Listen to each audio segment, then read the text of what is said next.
চায়ের নগরী সিলেটের আকাশে আজ যখন হাজার হাজার রঙিন বেলুন উড়ছিল, তখন গ্যালারিতে উপস্থিত হাজারো ক্রিকেট প্রেমীর হৃদয়ে ছিল উৎসবের আমেজ, আর চোখে ছিল শহীদের প্রতি বিনম্র শ্রদ্ধা। বর্ণাঢ্য আয়োজনের মধ্য দিয়ে পর্দা উঠল বাংলাদেশ প্রিমিয়ার লিগ বিপিএল এর দ্বাদশ আসরের। তবে এবারের উদ্বোধনে কেবল ধুমধারাক্কা ক্রিকেট নয়, প্রাধান্য পেয়েছে দেশপ্রেম আর বীরত্বগাথা।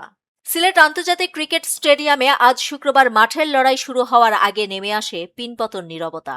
সন্ত্রাসীদের গুলিতে অকালে প্রাণ হারানো শহীদ শরীফ ওসমান হাদির স্মরণে পালিত হয় 1 মিনিটের নীরবতা।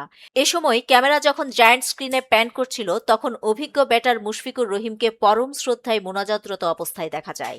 জাতীয় সঙ্গীত ও পবিত্র কোরআন তিলাওয়াতের মাধ্যমে শুরু হওয়া এই অনুষ্ঠানটি ক্রিকেটীয় উন্মাদনার মাঝেও এক টুকরো আবেগঘন পরিবেশ তৈরি করে।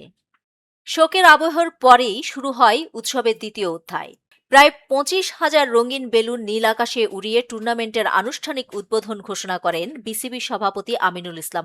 দিনের আলোতেই স্টেডিয়াম প্রাঙ্গণ আলোকিত হয়ে ওঠে চোখ ধাঁধানো ডেলাইট ফায়ার ওয়ার্ক বা দিবালোকের আতশবাজিতে। উদ্বোধনী ম্যাচেই ক্রিকেট প্রেমীরা সাক্ষী হলেন এক হাই ভোল্টেজ থ্রিলারে।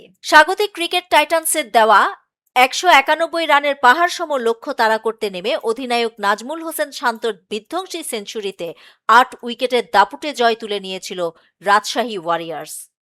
2 বল হাতে রেখেই জয়ের বন্দরে পৌঁছে যায় উত্তরবঙ্গের দলটি।